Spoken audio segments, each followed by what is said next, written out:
Music Podcasts. Hi guys, welcome to Learn Kenyan Law with Wanjiku. I'm your host, Wanjiku Mwangi. And for today's episode, I'm really targeting the law students, anyone who's interested in becoming a lawyer, studying the law degree, because I've invited someone who's going to give us a few tips on how you're going to make your law studying journey a little bit easier. So karibu sana, please introduce yourself. Okay, so I'm Nelly Kiragu, so an advocate of the High Court of Kenya. So basically I was admitted in 2014. Mm-hmm. So I've done in-house practice, I've worked in law firms before, I've also lectured before. Mm-hmm. Yeah. Great, thank you so much for coming here, Nelly. Yeah. And my first question would be, would you encourage people to actually study law? Yes, I would actually. I loved studying law and I still love practicing it. Mm-hmm. I would definitely encourage more people to, study law. And for that, how is there a specific way you can ask yourself whether you're suited to study law, or is it just from passion you can just do it? Do you have to actually feel like you have some specific skills, or can you come when you're green and then you can know some things as you go on?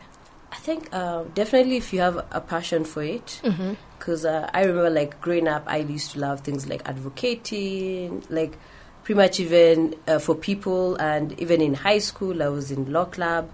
So the people who have that passion, and the people who like you're young or even old and you've really not figured it out, so you can just decide to like, let me try going to law school and see if this is my thing.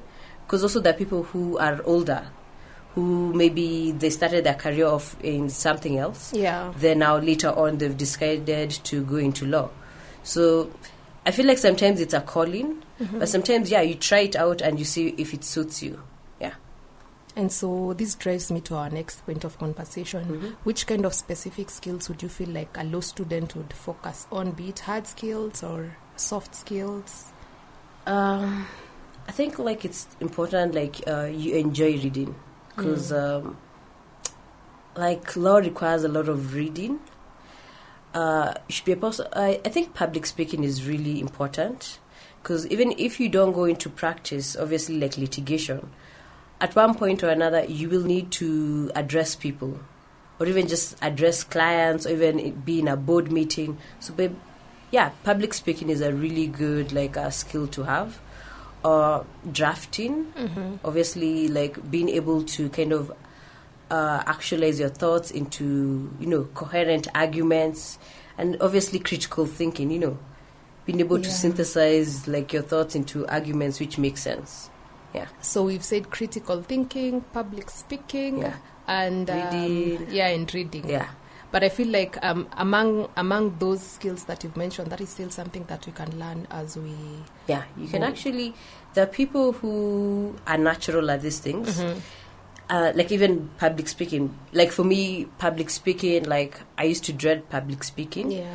Then later on, I've learned how to be able to do public speaking and not be so shy. Yeah. Yeah. In terms of personal attributes, are there like specific things that you would feel like one would work on in terms of their character? Like soft skills, definitely, I think gift of the gab. Like just being able to convince people. Because again, like sometimes you could be a person who gets really good grades and stuff, but like in terms of convincing people, even in interviews or even networking, because networking, like a lot of jobs or clients you get these days, it's not just based on you just having good grades. Is that gift of the gab, being able to talk your way into a job, being able to network and convince people like, like take me on as your lawyer. Yeah. So definitely those interpersonal skills and knowing how to network, that is crucial by in these days, So I've heard you talk about networking. Yeah. And of course, networking is always important in whichever career, or rather in whichever field that you are in. Yeah. As a law student, which are the platforms that you think one would involve themselves into to make their networking journey a little bit easier?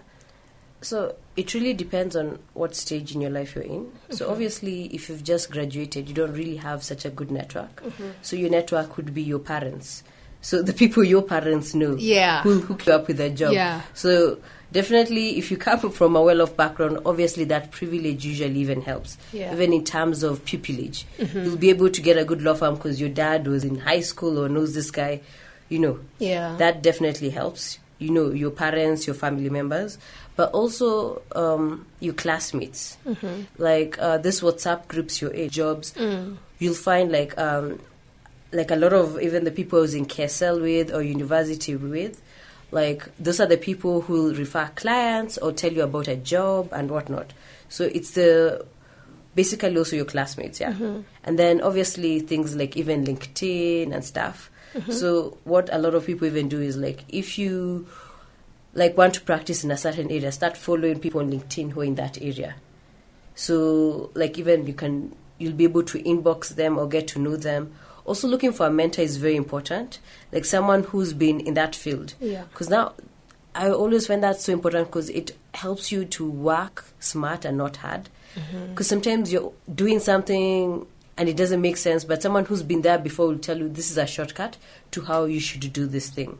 Then I actually really love the fact that you've mentioned getting a mentor. Yeah. But if you've mentioned if you're coming from a privileged family, use your parents. But sometimes most of us, our parents don't even know any lawyer. Yeah. There's no lawyer in your family. And sometimes, of course, the kind of friendships that you have, even as your parents, they don't have specific people in that line of industry. Yeah. So I'm wondering, what would be some of the first steps in terms of you've identified this person, you're like, I think they'd be my mentor. Yeah. What's like the first step in the process that you would probably go through to just get a mentor? Okay. And do you even feel like lawyers in Kenya are ready to mentor students, or are they too busy with other things? The economy is so hard, you're asking. I think some of your mentors can be your lecturers, obviously, because these are the people you initially encounter. Yeah. Then there are obviously usually some programs actually. I can't remember, there's one my friend actually joined. She's not a lawyer, but it's basically they focus on women, mentoring other women.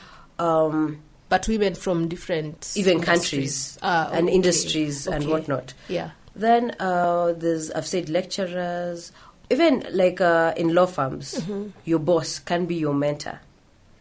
And even I've seen people even from social media, because also social media is a good way to network.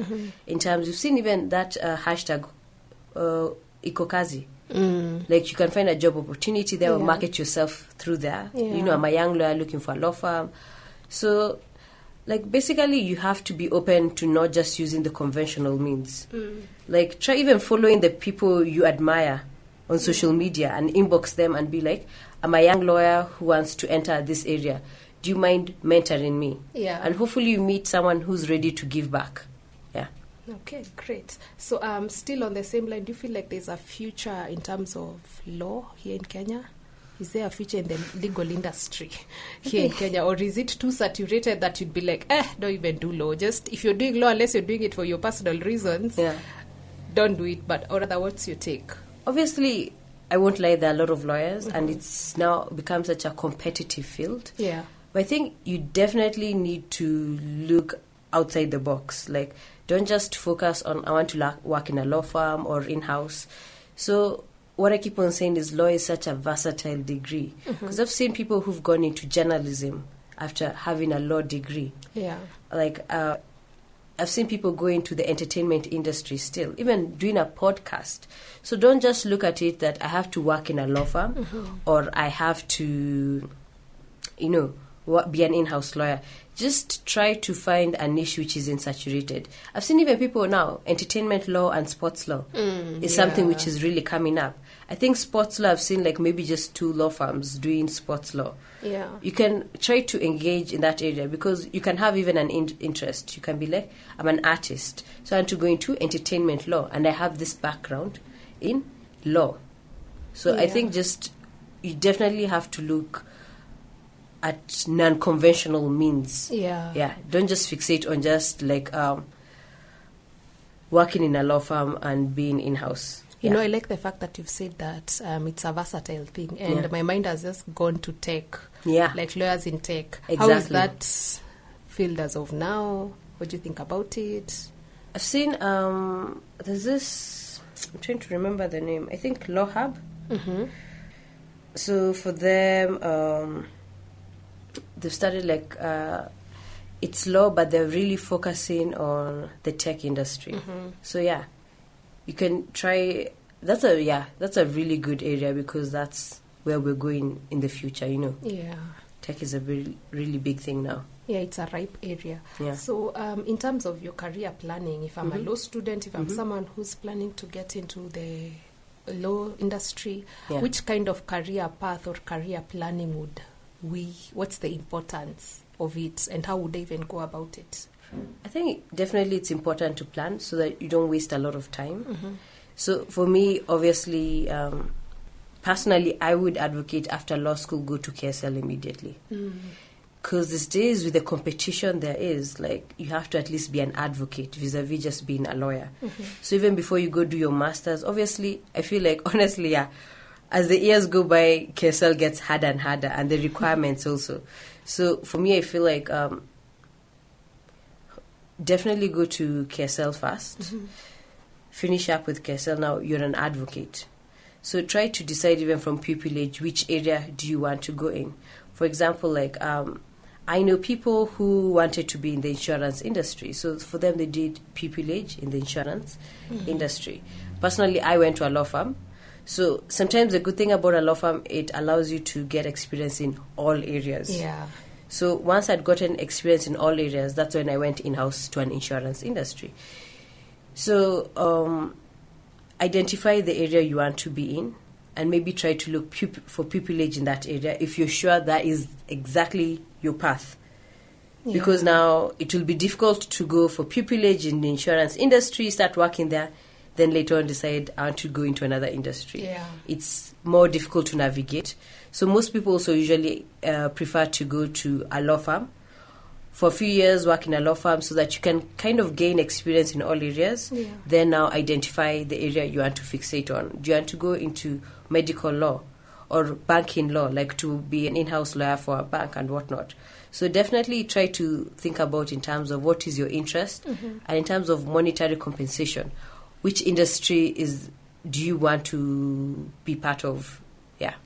So you've mentioned something about being a paralegal or clerkship. Let's talk about it like that. Yeah. But mostly paralegal, you're doing it maybe when you're in KSL or something like that. I'd want us to talk about making applications to different law firms or whichever place one is interested in. Yeah. How do you do it when you're still a student? Would you even advise someone to do it when they're probably in their second year or not, focus on their studies? What do you think about that? Okay, so it really depends on what kind of student you are. If you're not someone who will be able to multitask, definitely just be fixated on studying. Like let that be your full-time job. Yeah. But also for other people, it's not privilege. You don't have that privilege of your parents paying for your school fees or being able to pay for your costs, or day-to-day costs, so you have to work. So for such people, obviously, you have to go look for a job in a law firm. Even in KSL, we still had people, because my time, I don't know if it's still the case, KSL is usually half day. So the people who still had to work because you're self-sponsored, you're paying your own school fees, as opposed to people who are still being sponsored by their parents. Yeah. So I think it really depends. Also, it really helps, though, even in KSL, sometimes when you're working, because KSL, they try to teach you the practical skills. So if you're working and you're still kind of getting this, like, training in a law firm, it really works well. But then also sometimes KSL is very hectic in terms of the group work and reading. So sometimes people are not able to kind of balance both ends. Let's talk about the mental health issues in law students. How do you feel like they should tackle that? How should they involve themselves in whatever it is they should involve themselves? So obviously mental health is important. So I don't know if I'm going to be controversial here, but I honestly think we need to review law school. We're doing too many units. Like, I feel like Kenyans are, what is that saying? A jack of all trades, an expert in none. Because when I look at my friends who did, like, let's say, law in the UK, they only did maybe 16 units or something. Then now for them, later on in their version of KSL or whatever, is when you're going to cover these other units. Because sometimes, like, how many units? Like 40 units. Yeah. How are you? You're almost like just touching on every bit. Yeah. Let's just have maybe, even 20 core units, whereby, which lay the foundation for you to be a lawyer. Then you can specialize in your master's, and then KSL now teaches you the practical aspect. Yeah. Because sometimes I feel like we're just doing too many units and it's so overwhelming for the students. And I get it also for university. Sad to say, it's also in terms of monetary basis in that you're being charged for the unit per unit. So the more units you offer. But sometimes I usually go like, how much are the students really absorbed? Or are they just cramming for the sake of just cramming for this unit? So you do this unit to cram it. You regurgitate the material during the exam. You get your grade. And then you move on to the next. So you really not learned anything. So for me, I honestly feel like the first step would be to reduce the number of courses a student should do. Yeah. Then in terms of also KSL,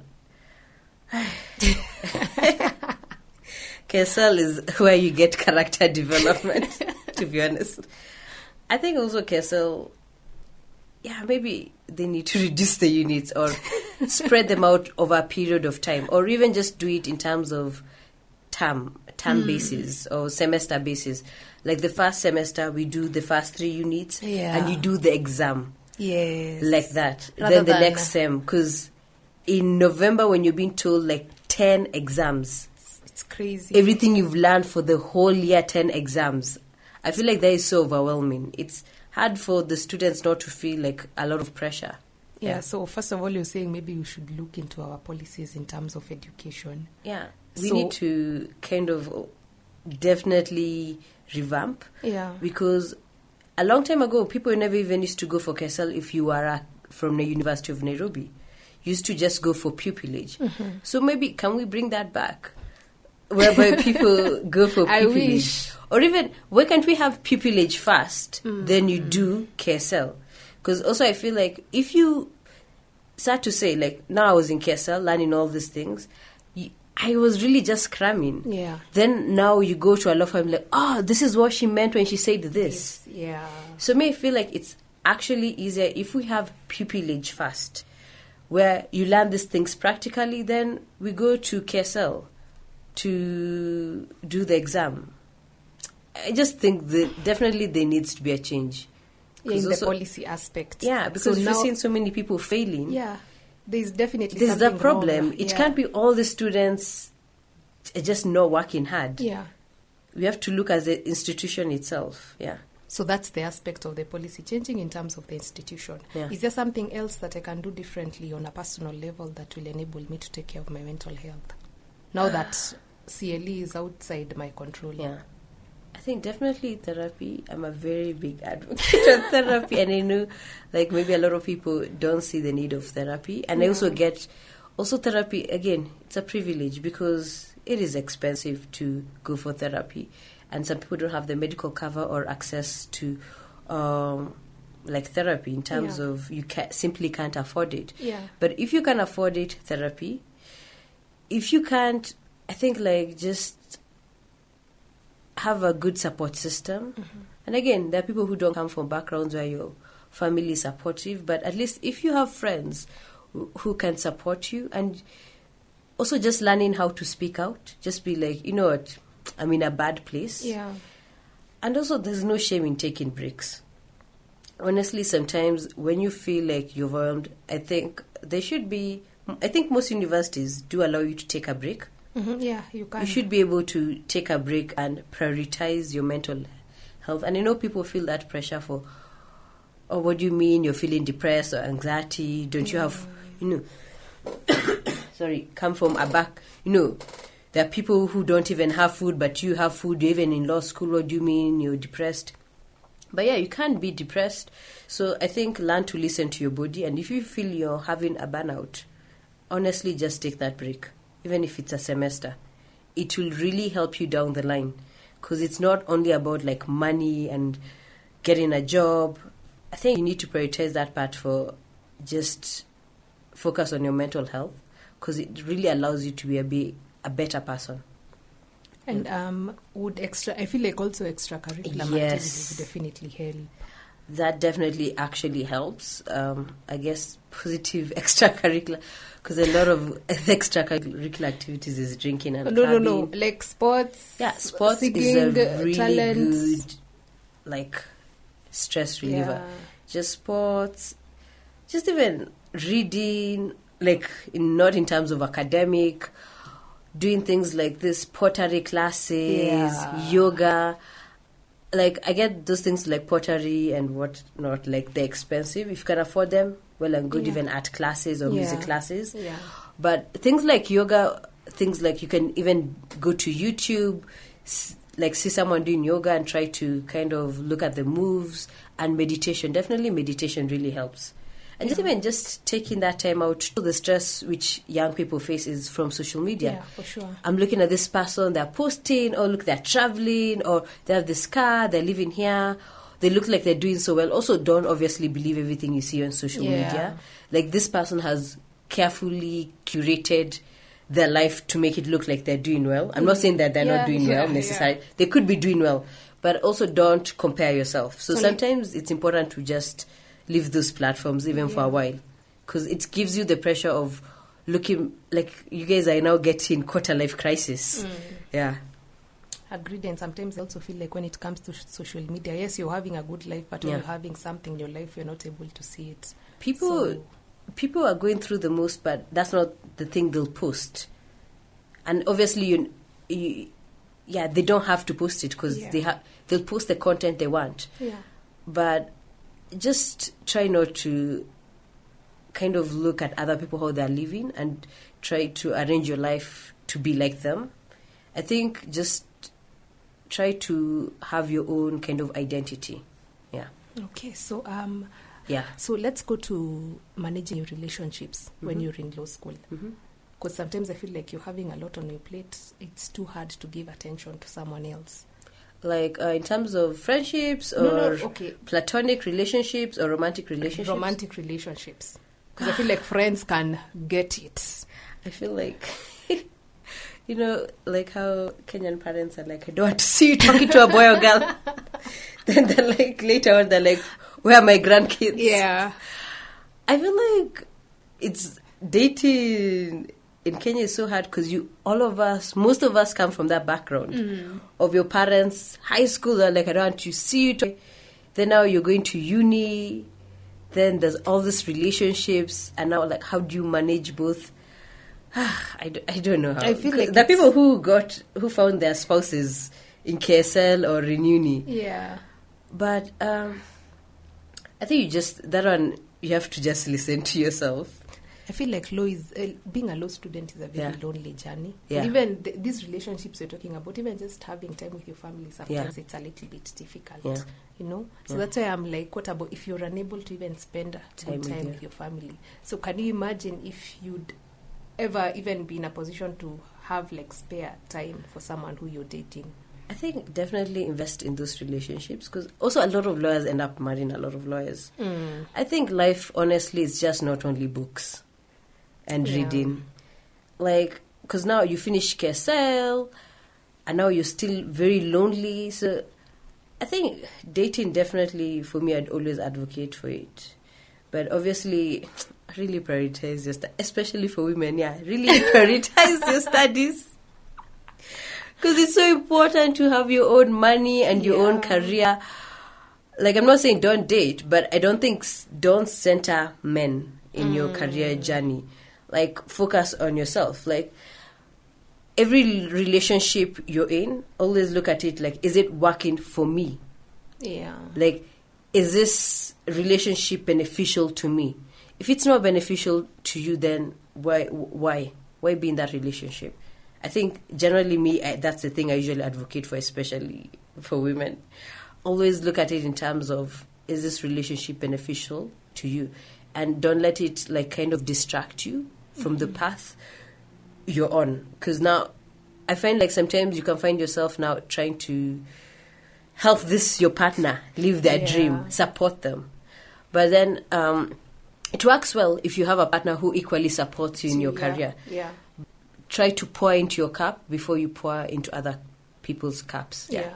And Otherwise, you'll feel exhausted. Yeah, and I like the fact that you've said, like, it's not all about books. It really is not. Like, obviously, coming from an African setup, parents are like, you have to read, get a job. Then later on, they start the pressure of, oh, why are you not married? Why don't you have kids? Which also, I'm not saying you really have to. Yeah. Because you can live a very fulfilling life without being married and without having kids. And obviously, being married and kids, that's a calling. So it's not for everyone, and no one should pressure you to feel like you've not made it in life if you've not ticked those boxes. I think you should do them when you're ready.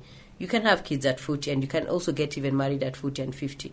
But always just prioritize your needs. Yeah. Yeah, so do you feel like there are any more tips that you'd be ready to share in terms of shaping your career path as a lawyer? I think always just try to stay positive. Mm-hmm. Obviously, it's such a difficult journey, and it feels like the field is saturated. Mm-hmm. I think just try to find your niche. Try to find something you enjoy and try to see if you'd be able to kind of monetize it, especially in the legal field. Mm-hmm. But I think just basically stay positive. Yeah. Yeah. Okay, great. Thank you so much for coming again. Yeah. I've really enjoyed this episode, and I hope people are more informed. Yeah. And in case anyone feels like they have any questions, of course, they are free to ask. Yeah. And from what I've gathered from this is that I feel like sometimes, even when you're in law school, you feel like you're a mess. I have times when I feel like, oh my God, I am just a total mess. I'm not even able to handle some things. Yeah. And it's tricky, especially if you still want to make money and still study at the same time. Yeah. But we've talked about ensuring that your mental health is okay, engaging yourself in different activities, and being in a strong support system, be it your friends or family. Yeah. So, guys, that's going to be it for today. In case you'd want us to talk on a specific issue that you feel like you'd want us to address it, feel free to inbox us. Okay. Thanks a lot for having me on the podcast. I've also learned a lot. I've actually enjoyed being on this podcast. I hope it helps your listeners. Yeah. Yeah. Thank you again for coming. Music Podcasts, the home of podcasts in Kenya.